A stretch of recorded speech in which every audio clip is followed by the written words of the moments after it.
SpaceX is a center that focuses its research, its teaching activities around innovation and particularly about disruptive innovation. Space is an opportunity for a lot of startups, for large organizations. It's an ecosystem that is growing and it's thriving, and we would like to be part of it.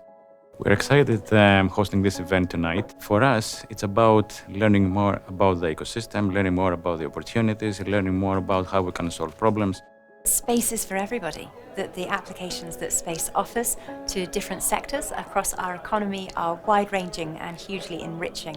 That space is open to new business ideas and investment opportunities. I'm excited to be joining the panel and the talk today about what the future of space is about and what it can bring in terms of the benefits for Earth. Looking forward to meeting some new people, inspiring them about the fantastic opportunity for space, to talking a little bit about how Bayes and the business school can really be fundamental in bringing the city and new finance towards the sector, just to opening people's eyes to the benefits that space delivers today and what it can deliver tomorrow.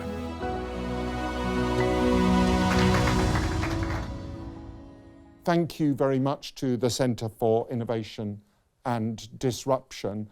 I think this is a perfect topic for a Centre for Innovation and Disruption, and I think a really interesting exemplar of how processes of innovation and disruption actually unwrap. It's a perfect topic too for City, our key thrusts, leaders for the world of work, research at the frontier of practice, and the opposite of an ivory tower, open and engaged. All of these play very neatly into the work of the centre and into an evening like this. Space is clearly of vast importance, and it's of vast importance to the UK economy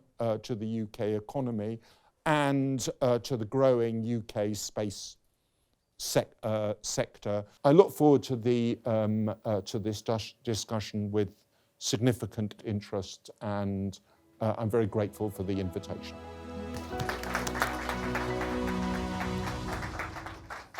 So space is a very interesting space because it's about a lot of opportunities. And especially after watching this movie, Don't Look Up, I said there are loads of opportunities, right? Because it's not only about, what we have been discussing, but it's also about the space tourism, at one point living there. And because I'm quite curious, I have interviewed a couple of people who were actually focusing on space. One is Peter Beck from Rocket Lab, and the other guy was a very smaller guy in terms of no funding, very bootstrap, in terms of focusing how we can grow plants if we go to space, right? And if we go to the moon. Because what we always consider is that we can bring things, right? And we cannot bring everything with us. So at one point, we have to figure out how we can grow plants, for instance, on the moon.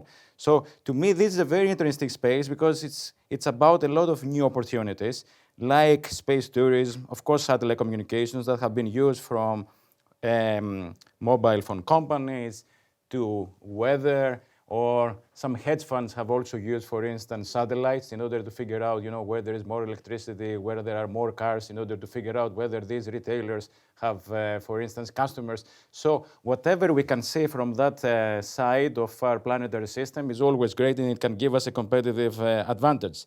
And of course, there are also opportunities collecting garbage from lower orbit and higher orbit. So there are some startups that are focusing on this. So the point here is that, and that's why we wanted to have this event tonight, in order for us to see the business applications of those technologies, right? Because we are not technologists, we're not engineers.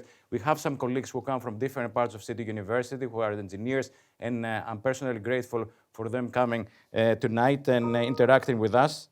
This is an institution that is committed to exploring new ideas, as Anthony said, and of course, BaseX is a center that always focuses on the future. I did a little bit of research about how much money was invested into the space area, and I found that since 2013, around 273 billion have been invested into space. Now, this number is, at the moment, is getting a little bit smaller because investors get worried about all these kinds of technologies, right? Are we going to make a return? When? So things are becoming a little bit more real. And of course, we're talking about inflation, the threat of recession. And of course, there have been a lot of interesting cases, such as the Virgin Galactic, Astra, and Inspire, where a lot of companies went public via SPACs. You heard about SPACs, right? This is special purpose acquisition companies. And what is interesting is that these companies are not trading well. They are trading actually below their opening price. So there is this kind of interest. Is it worth it? Are we going to lose our money? So these are long bets, as I'm saying. And to me, it's a very interesting lot bet. That's why we're having this conversation.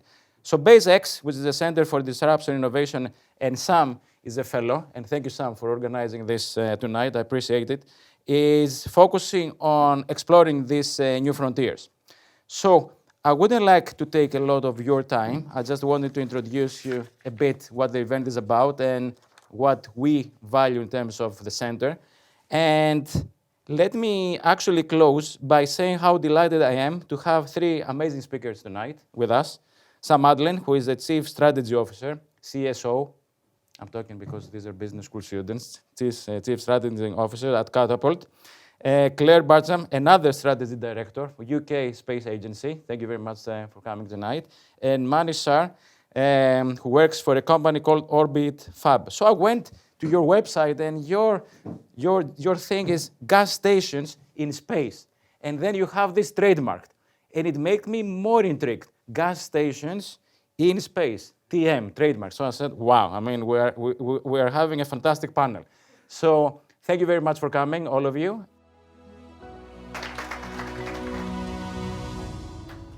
Real privilege to join you this evening. Hopefully to talk a little bit, it's going to be a bit of a whistle-stop tour, but around space, its importance today, and particularly where it's going, as it really opens up into this fantastic new economic frontier in space itself. And hopefully leave you with a few ideas, both in terms of the importance of BASE and the business school, in terms of what it can achieve in supporting the space sector, and hopefully inspire a few of you to hopefully join the journey and hit the peak of the space sector at the peak of your careers. Because it's all about Earth. Space is about Earth. It's a huge resource that can really help drive enormous benefits to citizens. Just a little bit of a history lesson. So 3 kind of waves of innovation from when Neil Armstrong first hit the moon. You got the 70s and 80s, where you got the first commercialization of all the great technology that was created, this sort of innovation story that Costas would like. So you got companies like Intelsat and Inmarsat providing connectivity.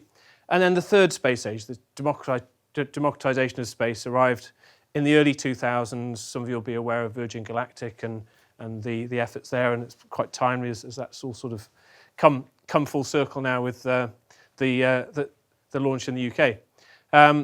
So I'm going to talk to you about 3 more waves of innovation and take you from where we are today up to hopefully where we're heading in the future. So the first wave, which has really been happening for the last decade or so, my time at Catapult, has really been enabled by AI and advanced manufacture. And what it's led to is the ability to really deliver incredible new services from space. So we saw huge drops in the cost and size of satellites. It went from being the size of buses to the size of shoeboxes, in not quite the same capability, but crikey, you could do an incredible amount with them.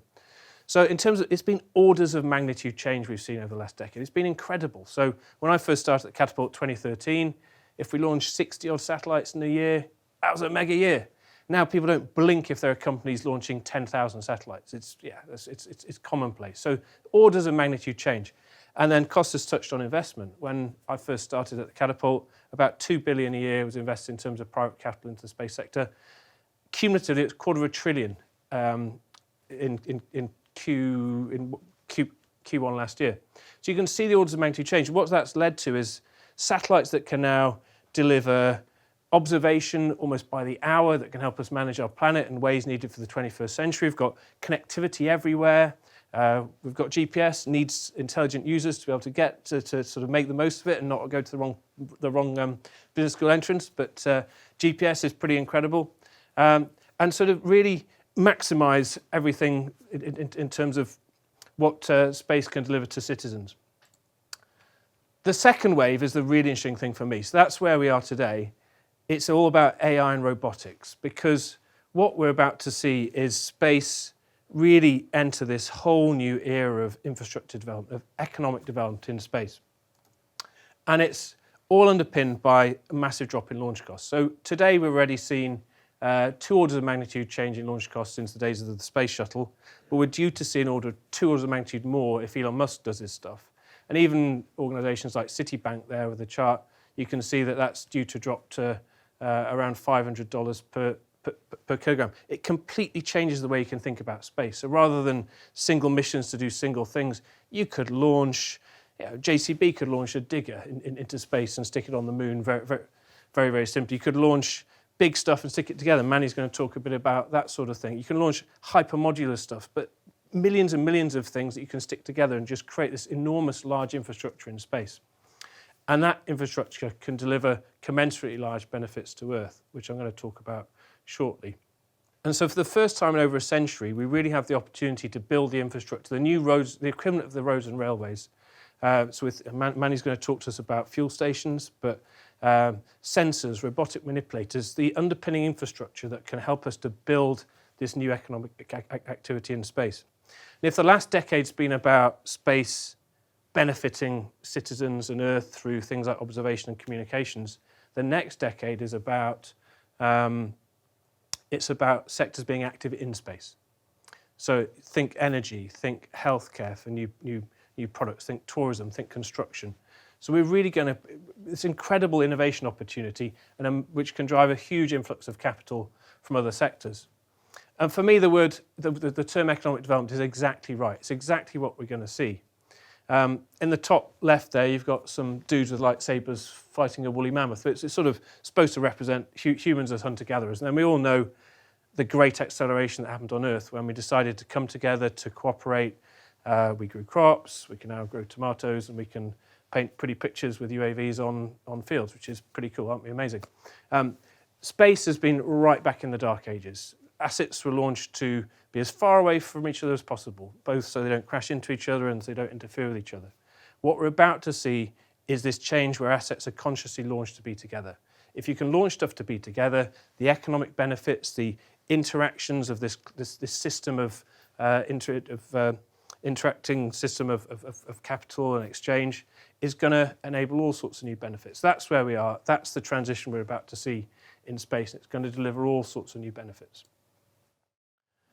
It's also about sustainability, so I expect it'll come up from some of you. If we're launching all this new stuff into space debris an issue, we've all seen Sandra Bullock do her thing.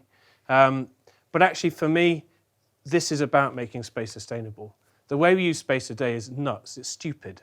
I've got kids. It's like getting your kids to scatter Lego across the playroom and asking them to tidy up. It's daft. Put it in piles. Put it in the same place. It's much easier to tidy up. So if you can create the move towards clusters and things working together to enable that economic activity, you actually make space more sustainable. You have the debris assets there. You have the ability to service assets there. And then you also move towards the ability to perhaps recycle assets in space in the future, and you move to the concept of sort of clean corridors for launch. So all sorts of benefits from moving in this direction. It's going to take huge regulatory change, huge systemic change, but there's real opportunity ahead.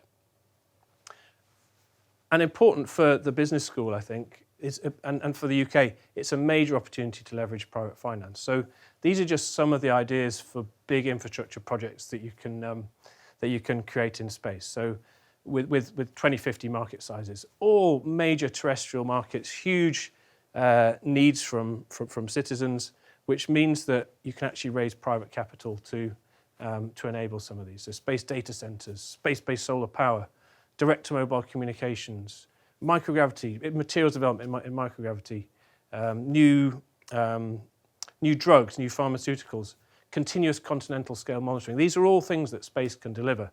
And by the way, if you do all that stuff, and that's sort of in the near field for space, then you get good at doing space. If you can do that, going to get materials from an asteroid suddenly becomes much more realistic.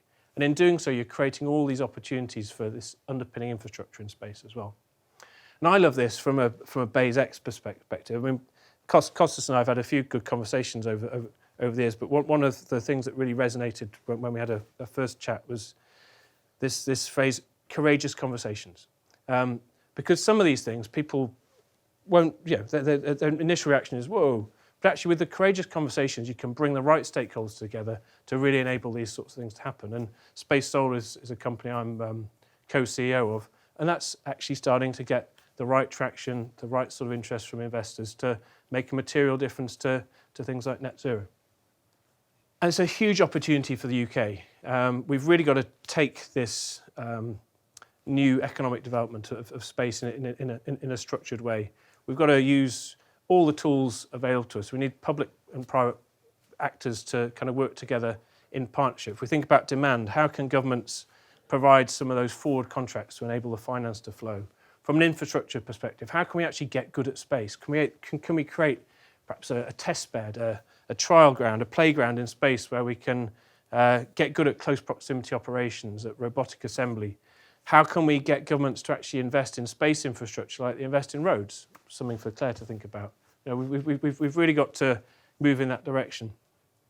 From a human capital perspective, I mean, it's fantastic to see you all in the room today, and it's going to take all sorts of skills. People often think space, you've got to be a technologist. No, actually the big gap, it's commercial experience, it's all sorts of things, economics, psychology, those sorts of things are going to be needed in space. And for me, we want to be doing a massive push now. We've got to be thinking about those that are going to be at the peak of their careers in 15, 20 years' time, because this is going to be an incredible way for people to ride, and one I'd encourage you to join. And then again, with your proximity to the city, finance is key. So at the moment, the way infrastructure funds invest, they can take no technology risk. It's crazy. It's crazy. We've actually got to find ways for the public sector to work with the private sector to unlock finance in a big way. And I'd like to think that the business school could play a really significant role there. And the UK has a real opportunity. It's got massive strengths in terms of leadership in finance and regulation. 6 of the first 10 in-orbit servicing missions were UK-led or had UK participation. So we've got a real opportunity here to put the UK in a very, very strong position and to build some skills that allow us to have a material role when actually the third wave is really moving towards an Earth, Moon, Mars economic zones. This economic frontier is really where it's all heading. These aren't sequential waves. I mean, their peaks will come at different times, but they're all starting now. There's incredible activity happening.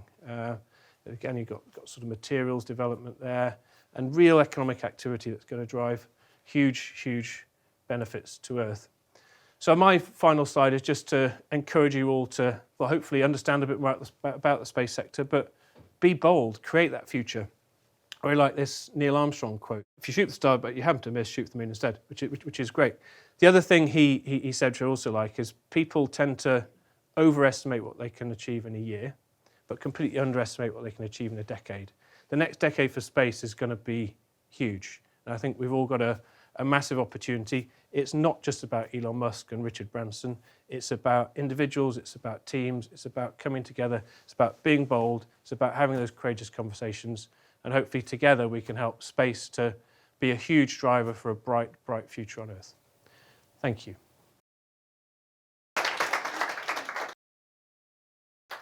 My name is Claire Bartram. I am the Strategy Director at the UK Space Agency. I've been at the agency since 2016.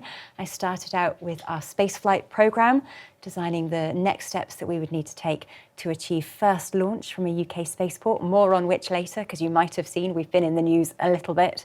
And since 2020, I've been working with our colleagues in what was BEIS, but a different BEIS, the Department for Business, Energy and Industrial Strategy, and is now the Department for Science, Innovation and Technology, to create our new national space strategy.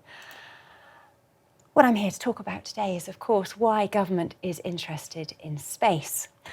Our way of life on Earth depends on space. It offers us an unparalleled vantage point through which we can study our planet, an unrivaled laboratory in which we can undertake scientific investigation that's not possible on Earth alone. It's a very dynamic industrial and commercial sector. The UK space sector is worth £16.5 billion each year and employs over 47,000 people. And I would say those are the old stats. That's the data from our 2021 Size and Health of the UK Space sector survey. Watch this space. We should be publishing the 2022 statistics shortly, in which we're hopeful that we'll be able to provide more up-to-date information about our sector's ongoing growth. It is an investment catalyst. You heard Sam earlier on talk a little bit about the importance of ensuring private investment in our space sector. Well, the UK space sector has attracted £6 billion since 2012 and spends 7 times the national average on research and development. It's of course also an imagination launchpad. Many of us are excited by space because it sparks our imaginations and excitement about the art of the possible. It is, though, woven into our everyday lives in a way that many people don't realise. Every time you pull your phone out of your bag, you are taking advantage of space-enabled technology, like me today, running frantically across the Barbican with my sat-nav in hand, in a way that just 15 years ago would have been me with my very, very out-of-date A to Z, as Crossrail made it immediately irrelevant. But that's today. Space also, of course, powers our future. By 2030, we estimate that the space sector will be worth £490 billion and will unlock unlock a green economy. Space technologies should support greener and smarter ways for people to travel, to work or connect, whether that's through automated cars, smart cities, smart wear. The way in which we interact with each other and the world in future will be increasingly reliant on new space technologies. On the ground, space data will enable high-speed internet on the go wherever you are. Of course, we rely on that a lot now, but in future, in locations without fixed infrastructure, where broadband is still not possible in high speeds, space technologies will enable greater access to the services that many of us take for granted. In orbit, robots will be repairing satellites, extending their lives so that they can last an awful lot longer, and then cleaning up after them when they need to. More than that, robots should be able to build satellites in space, helping us to be more sustainable in the future as we rely less and less on launch into orbit and are able to take advantage of infrastructure already orbiting the Earth. Beyond, missions to the Moon and Mars hopefully will herald a new future of space science and exploration. It's the part that many people are most familiar with because it's the most attention-grabbing element of our work, but we're very excited to be a part of NASA's endeavours to return to the Moon by 2024 and then on to Mars in the early 2030s. I mentioned that space is inspiring. It's probably a really old picture now because it's from the Hubble Space Telescope and I really need to update it with the latest from the James Webb Space Telescope. But what we can see there is a tiny, it's also quite light, so you can't actually see as much as I can see currently on my screen in front of me, but a tiny fragment of space revealing billions of stars and galaxies as old as 13 billion years old. Beyond the inspiring value, though, space science and discoveries unlock achievements that enable us to lead better lives here on Earth. Studying other planets helps us to better understand our own planet. More importantly, whether or not it gives us learning that helps us to protect our planet's future. I'll talk a little bit about how important studying space can be to protect our planet's climate, but also to protect our planet from the dangers that space itself poses, for example, from solar rays. Protecting what matters then. So climate science is an incredibly important part of our current space economy and more so in the future. Over 50% of all key climate variables can best be measured from space using Earth-observing satellites that are able to detect changes in our atmosphere and environment. Space applications more so can also help us to be greener and more sustainable in the way in which we work today. I mentioned driverless cars as a good example of how we can be more efficient and more sustainable in the way in which we use our planet's resources powered by our space applications. Also mentioned satellite navigation a couple of times as quite an important and relevant means through which we take advantage of satellite technology. But satellite navigation satellites do more than just help us to navigate. Position navigation and timing signals coming from satellite navigation services are an incredibly important part of our financial system. Every financial transaction is time-stamped using accurate timing signals that come from our satellites. By 2029, nearly 10 billion devices around the world are predicted to depend on position, navigation and timing signals from space. An outage of position, navigation and timing signals would cost £1.4 billion every day. Satellites are an integral part of our space-critical national infrastructure. That's the background. What are we doing about it in government? Well, the National Space Strategy sets out 5 core goals for the way in which we use space to grow and level up our economy, to lead pioneering and inspiring discoveries, to protect and defend our national interests, and to make sure that we are delivering for citizens and the world. The UK Space Agency is a small but ambitious organisation at the heart of our work to deliver the National Space Strategy. There are around 300 or so members of UK Space Agency staff. Most of us are not scientists or engineers. We work in policy, strategy and programme delivery, but have a core scientific and engineering office at our centre. And we have 3 core responsibilities that enable us to achieve the core goals of our National Space Strategy. We help to catalyse investment into the UK space sector, so recognising that our space endeavours can do nothing if we don't have sufficient capital flowing around our space ecosystem. The UK Space Agency both provides direct investment, but also helps businesses to attract further investment and raise income of their own. We deliver missions and capabilities. Most of those are delivered through our partnership with the European Space Agency. There's a multinational organisation that's not a part of the EU, but I like to compare it to Eurovision. I'm sure they're thrilled about that.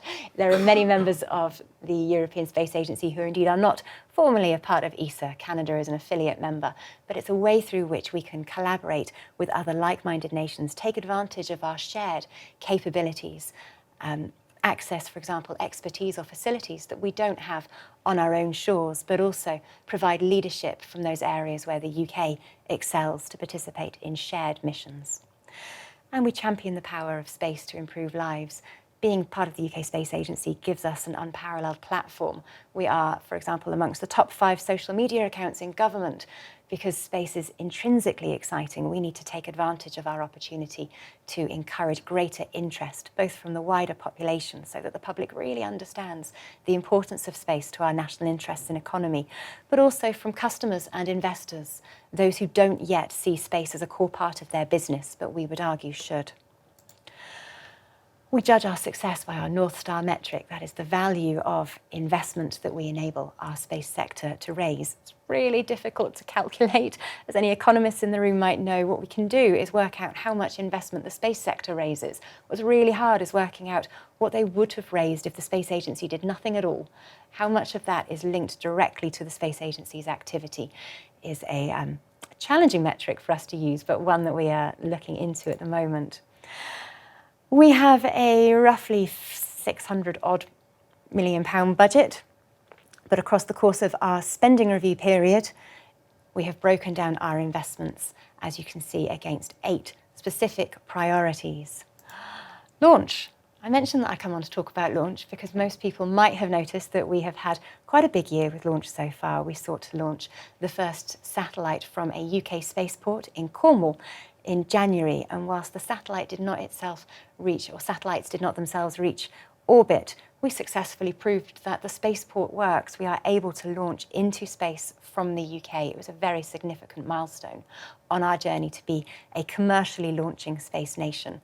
Hopefully within the next year you will see more launch activity, both back at Spaceport Cornwall, but also through vertical spaceports, vertical, in other words, traditional launch pads, as you tend to see on TV.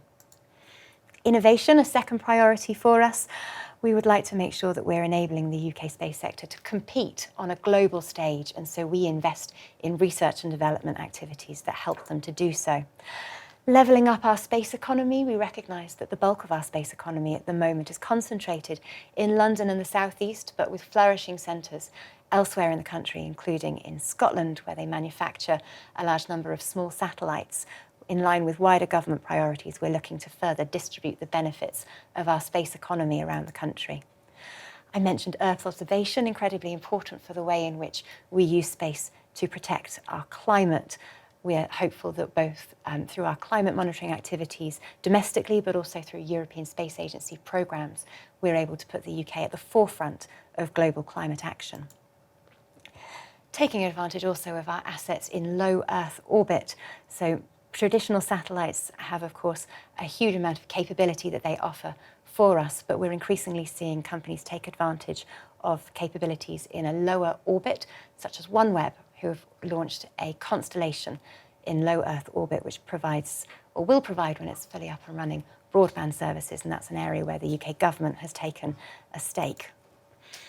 Making space more sustainable so that we can continue to do this for decades to come. You've heard, of course, already about the challenge of space debris, and we are focusing our programmes on building capabilities to remove debris and prevent satellites from creating new debris in future. I've mentioned the importance of space discoveries. A further priority for the space agency is ensuring we can continue to participate in science and exploration programmes. In November of last year, you might have seen we announced a £1.7 billion investment in the European Space Agency, including their science and exploration programmes. And finally, an inspiration programme, recognising that if we champion the power of space, that includes using it as a vehicle through which we open doors to STEM education. And the agency is introducing skills and outreach programmes that enable us to do that. That is everything that I wanted to cover, which is a hopefully comprehensive journey through what the Space Agency is doing in space. And thank you for your time.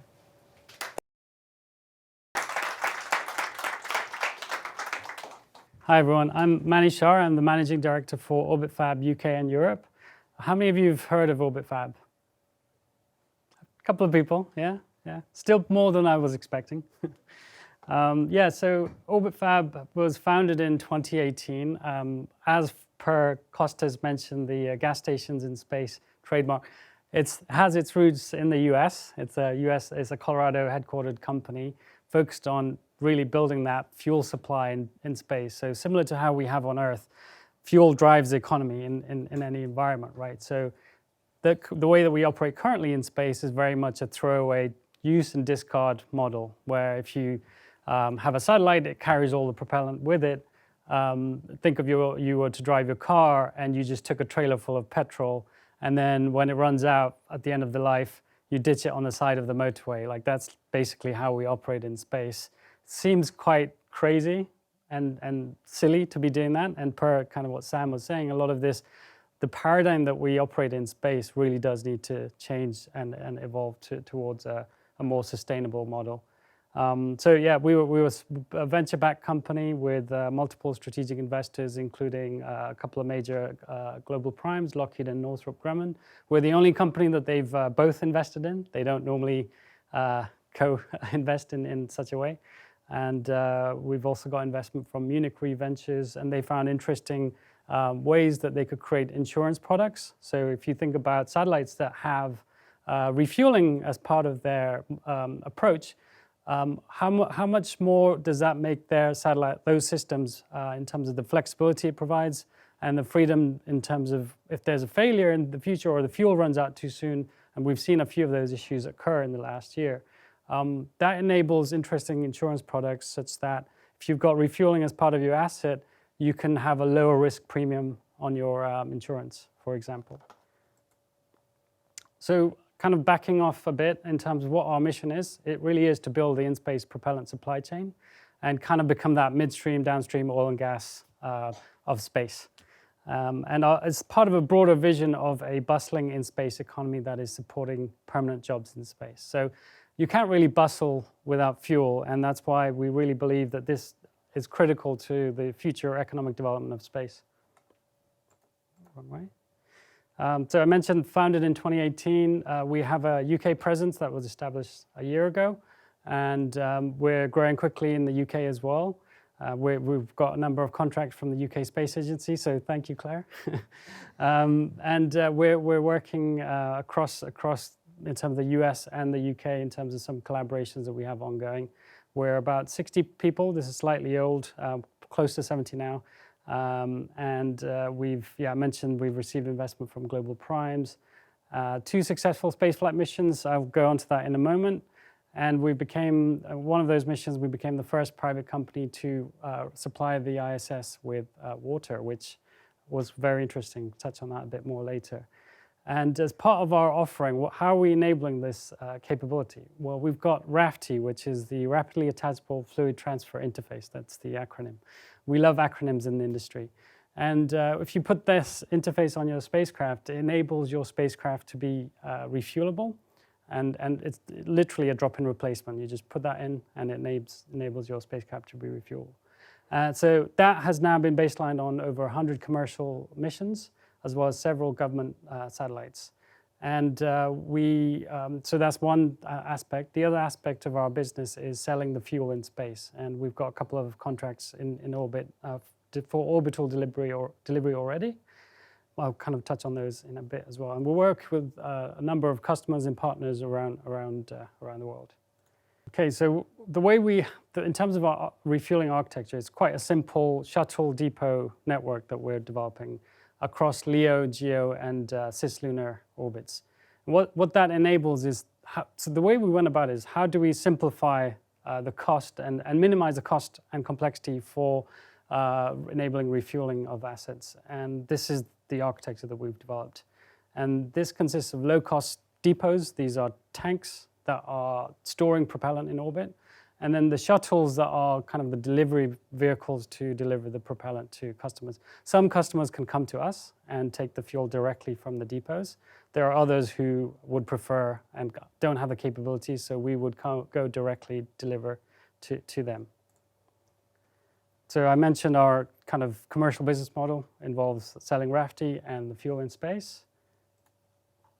So you might be wondering, okay, why bother refueling? You know, if these satellites are already carrying all the fuel with them and they use the asset, and maybe technology evolves, then why bother refueling in the first place? Well, there's a number of benefits to it, really. One is around optimizing for revenue. So if you can think about how we develop satellites, one of the factors is design life. Is it 15 years, 20 years, 5 years?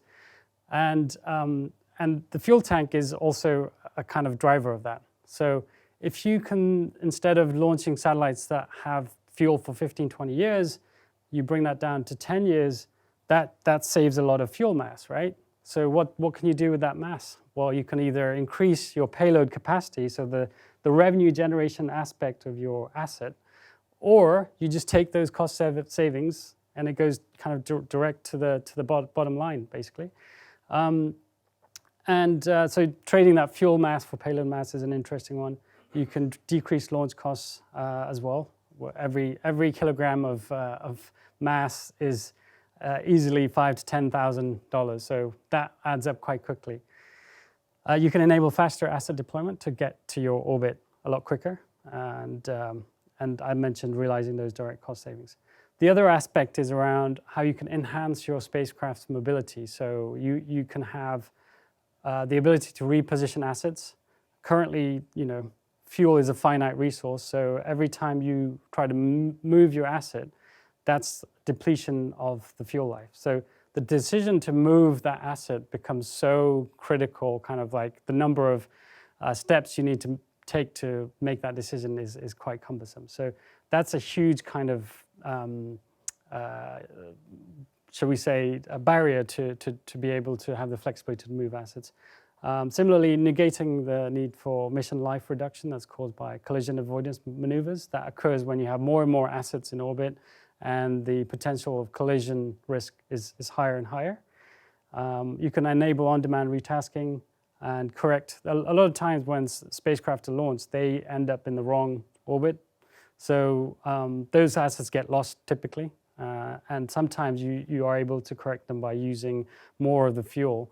And with this capability, you don't need to worry about how much fuel you're consuming to get to where you need to go. And then enabling new operations and business models. One of our partners is doing VLEO spacecraft. So that enables, the closer you are to the Earth, the more higher resolution imagery you can attain. And we have a partner that is developing a VLEO constellation for Earth observation.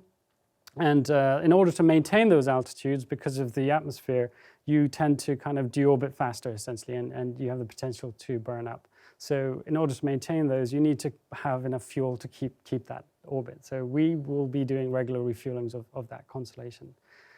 And yeah, that's the kind of capabilities that enables those novel maneuvers and constellation architectures as well. So it really opens up the kind of opportunity set that you can have with fuel as no longer a restriction. And then internally, we've developed some software as well that enables you to assess the different architectures and optimizations for different constellations or satellites. If you've got a business that you're developing and you want to understand how refueling might benefit that, that's something that we do internally as well to support a number of customers. Some of the technology we're developing, so RAFT is already very mature, and then we're developing on the active side the mechanism that grapples and docks with the spacecraft. This is something we're developing in the UK and in the US as well. This is more kind of technical information on RAFT, which is the component that goes on the spacecraft.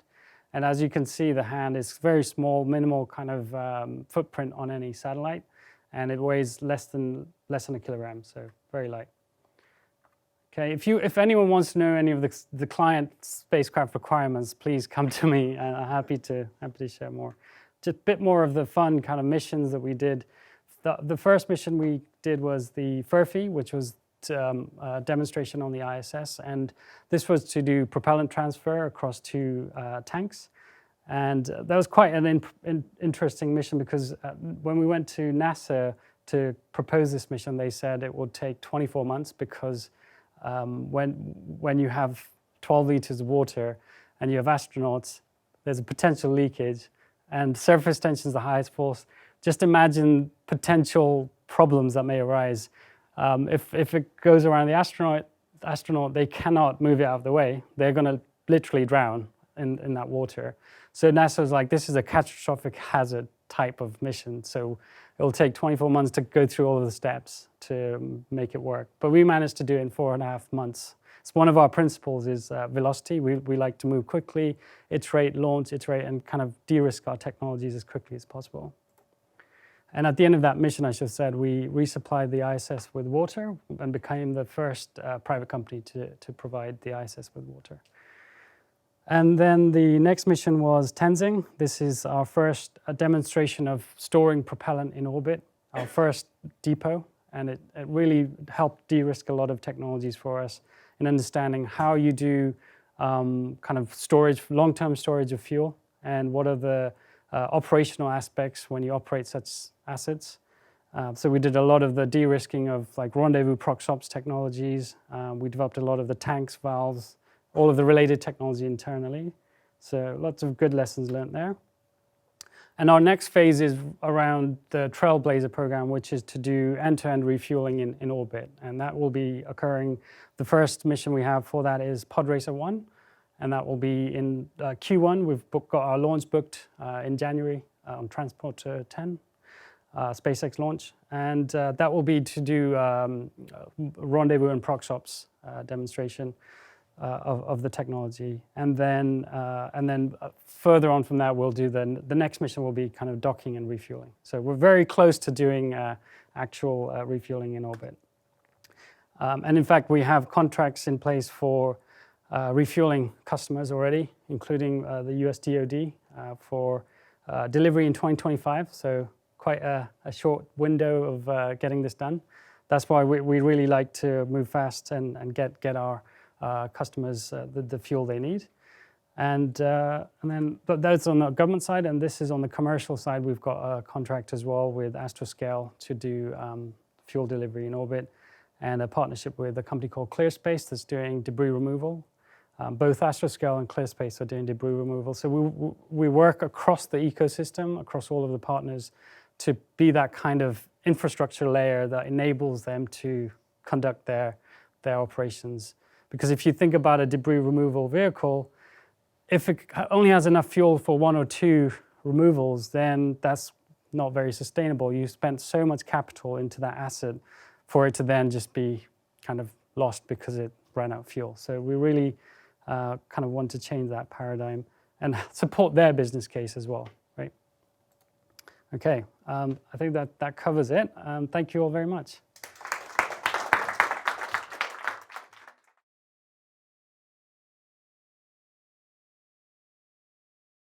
Space is increasingly congested, so we need to both ensure that we're not making the problem worse by regulating both well in the UK, but also influencing regulation around the world, the responsible use of space, take advantage of new technologies that enable us to stop the creation of new debris, for example, extending the life of satellites, and remove debris to clean up after ourselves so that we can ensure the safety of our assets in orbit in future years.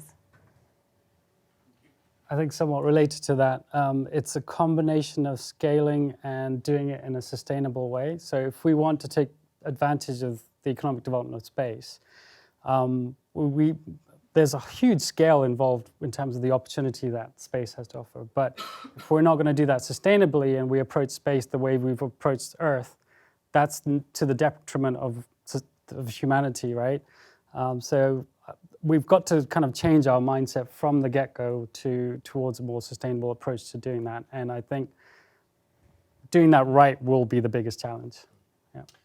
I'd split it into two areas. So for the existing sort of satellite services, say Earth observation and connectivity, I think it's a big challenge around integration. It's business models, it's processes to really integrate those two services into day-to-day services, so it really proliferates for everyone.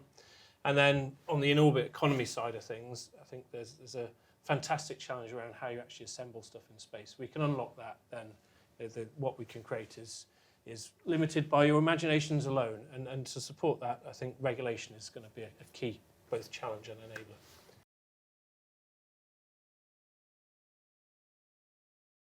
Orbit Fab, we have a few contracts with the US DoD, for example, to deliver fuel in orbit. And when you think about assets in orbit, right, particularly in GEO, having the flexibility to maneuver, the idea that kind of giving yourself operational advantage, right, where if you're constrained by fuel on board, then the asset cannot really have much flexibility, right? So if you think about competition, so space is becoming increasingly congested, contested, and competed, right?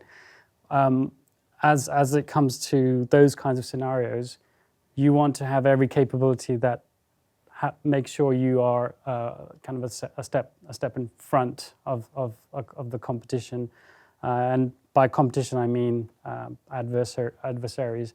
But what I don't want to really kind of go down the road of in terms of space, what I would kind of prefer not to see is space becoming more of a kind of a domain of warfare or taking our kind of problems into space.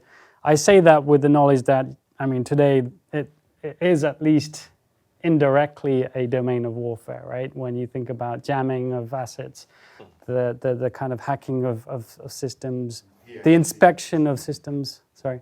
Yeah, so I think there's a whole kind of interesting way to look at it. Claire. Well, my excuse is because the UK Space Agency is the civil space organisation for government. We're not responsible for defence and security matters. Thankfully, the UK Space Command takes that baton for us. So we look at space for the enrichment of society, the advancement of scientific knowledge and the growth of our economy. But speaking on behalf of our colleagues in the Ministry of Defence and the UK Space Command, they do recognise that space is increasingly important for our defence and security. There is a defence space strategy, which was published shortly after our overarching national space strategy, that acknowledges that and looks at both the existing assets that we have and the way in which we use those to protect and defend our interests. I'm talking, for example, about Skynet, the communications satellite system, and also those in future that we may wish to own, access, or collaborate on. That language is really important. It recognises that the integrated review for defence, security and our foreign and international relationships recently highlighted that space is an important part of our geopolitical situation. From a civil perspective, though, I would say that the two are not distinct. If we look at opportunities to take advantage of our infrastructure in space, say our low Earth orbit assets, we're mindful that a satellite can be used for defence applications as well as for civil applications. There are chances to use technology which is agnostic as to its application for both civil and defence purposes. You can also see throughout history, as we're seeing now, that a competitive environment, one in which nations look at space as a way in which to exert their soft power and influence, in effect drives forward the pace of innovation and exploration. We're of course looking at our work with NASA to return to the moon from 2024 and Mars in the early 2030s, and I wonder how far the pace of activity in space exploration is perhaps driven by a recognition that it is a competitive domain diplomatically as well as commercially. Indeed, I think they're great points, and very pertinent to raise it. I mean, just if you think about the advances we've seen in the sector, a lot of it's been driven by the needs of defence, and actually budgets from defence are by far some of the biggest government budgets that go into the sector. And I think the linkage that Claire's drawn from a UK perspective, the really close links then between civil and defence-based strategies are really, really important. So historically, space has been an incredible domain for international collaboration, and the Outer Space Treaty is all about peaceful uses of outer space and all that sort of thing. And as far as possible, I think everyone really wants to maintain that. The big but is space is in some ways the ultimate high ground.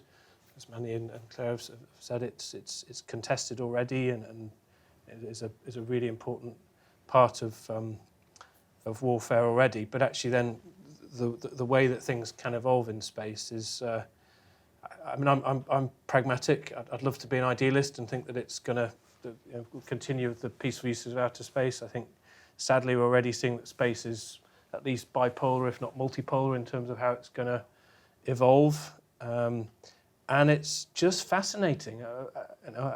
I remain very, very optimistic about everything space can deliver for Earth, but I'm personally pragmatic about it. I think, given the commercial interests that are growing, the different interests from various countries, I think it's probably going to evolve in, sadly, quite similar ways to the way we've seen things evolve on Earth. Where possible, if we can make it better, if we can make it different, if we can have a different model up there, wouldn't that be amazing? So, but it's going to take all sorts of brains to make this as positive as it can be.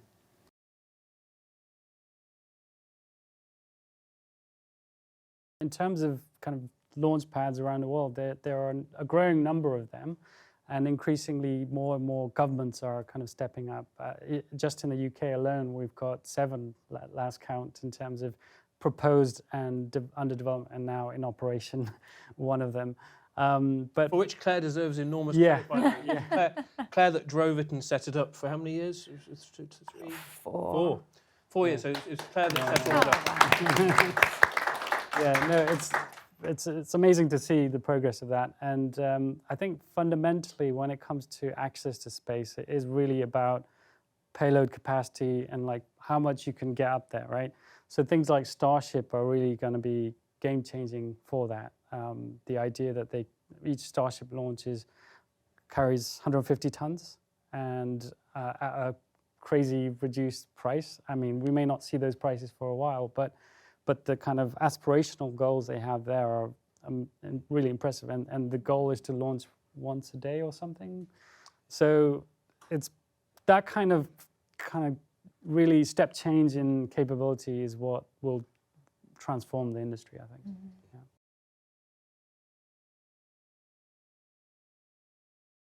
We need the regulations to change. They're completely not fit for purpose for the future. So historically, it's all about the launching state, control of the asset. I think the UK is actually ahead of the game insofar as it's currently looking at regulations for in-orbit interactions, in no small part down to companies like Astroscale and Orbit Fab and others. So it's active. The city, the insurers, the regulators, we've got to get everyone together. It's just starting, but it's got a long, long journey ahead. In terms of global regulatory bodies, the UN regulates the peaceful use of outer space. There's an organisation called UNUSA, which, as part of the UN, looks to ensure that everybody is following safe and sustainable rules of the road. And every individual nation then has their own legislation, which enables them to regulate and license safe activities. Some of them are... Can I pick you up? I love the term rules of the road, actually. So that's exactly what we don't have in the space sector at the moment. That's where we've got to get to. So I love that term. Good. So every nation has a slightly different approach to regulating their activities. One of the drivers behind the UK's latest or new regulatory regime for spaceflight was to try to make ours slightly more responsive, recognising that commercial dynamics are changing significantly compared with the regulations that have been in place in other countries for, say, decades. We needed to have regulation that was slightly more in tune with what companies wish to do. Your question about specifically which laws apply should a company who owns a space asset wish to partner with another in another organisation. Gosh, scratching my mind back for my legal days. I honestly don't know. It's a great question. Part of me wants to say, well, that should be determined by the contract that those organisations conclude between them, but I wouldn't understand how far that is determined also by the treaties that we have with other nations. I don't think I can give you a very clear answer on that this evening, I'm afraid. There is the laws of liabilities where if some damage occurs, then it's kind of the launching state that is responsible for that damage. There's kind of those kinds of rules, but yeah. Then the state where the satellite is registered is then ultimately liable for any damage caused by that satellite. Complexity.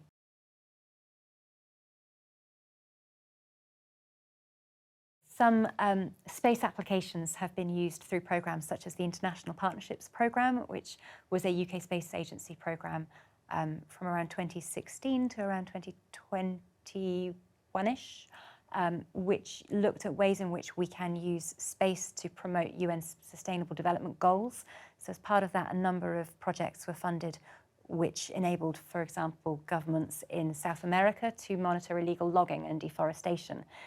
So it demonstrated that there is both a viable market for these sorts of applications in order to enable both public sector organisations, but also some companies in developing nations and those with less fixed infrastructure and without access to their own space infrastructure to use these to solve some of the challenges that they faced, but also that the UK space sector themselves could be a provider in that market. We helped to build connections between UK space providers and customers around the world. If you look online for the International Partnerships Programme, you'll see a number of case studies which evaluated how space applications could be used.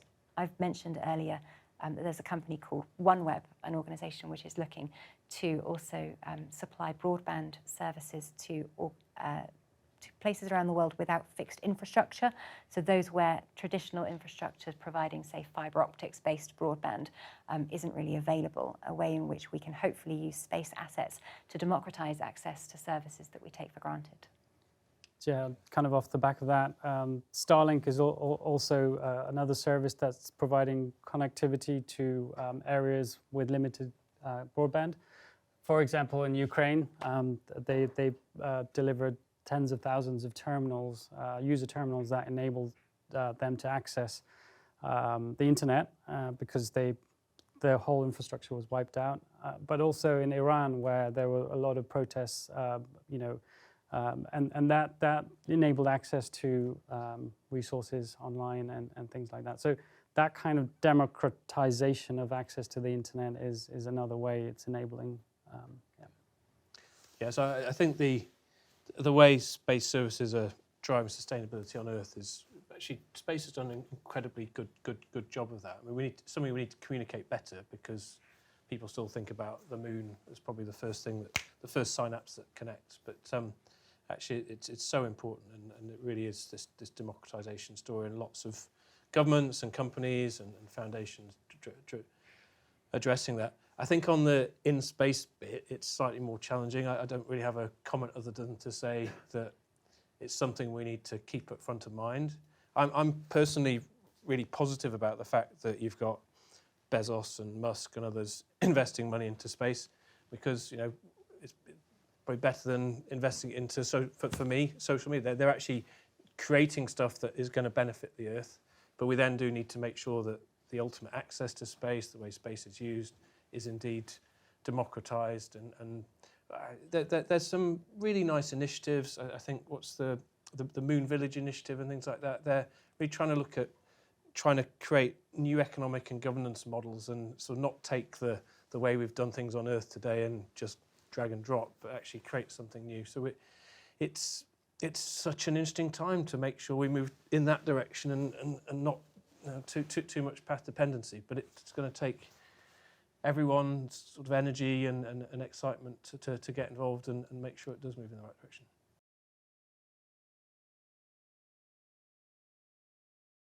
The satellite applications catapult is stuff that we've done quite a bit on over the years. I think the messages to various kind of end user sectors is increasingly good, but they're targeted, say, to farmers or agricultural supply chain or healthcare companies rather than perhaps the general public. Claire has identified that the Space Agency are going to be doing a lot of promotional PR activity to just change the narrative around space. There's lots of good reports produced. There's that sort of $1 billion plus cost if you have a GPS outage for a day.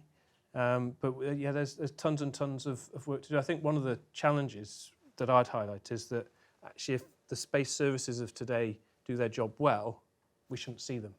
So actually the fact that you don't know about it is kind of okay. But we do then need people to know enough about it so that there's still the investment going into the sector. I really agree. If we had satellite in front of every word that denotes a service that depends on a satellite, like satellite navigation, then it would make it so much clearer that that's not the only satellite-enabled service that everybody relies on. We have satellite-enabled energy and electricity and satellite-enabled agriculture and farming. There are so many services for which satellites are a hidden component. So automatically we've got a little bit of a barrier in helping people to understand what's there because it feels quite intangible. There's a preconception that space is very difficult and complicated and marginal and niche.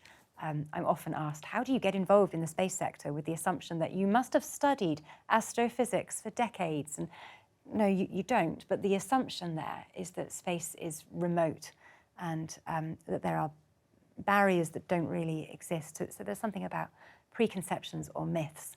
And there is a little bit of a challenge in making sure that the media are focused on not just the sexy side of space. So of course you talk about space and everybody thinks astronauts, and that's in large part also because that's where we see in our public consciousness a lot of, say, culture focus. You don't tend to have too many films that are looking at satellite-enabled agriculture.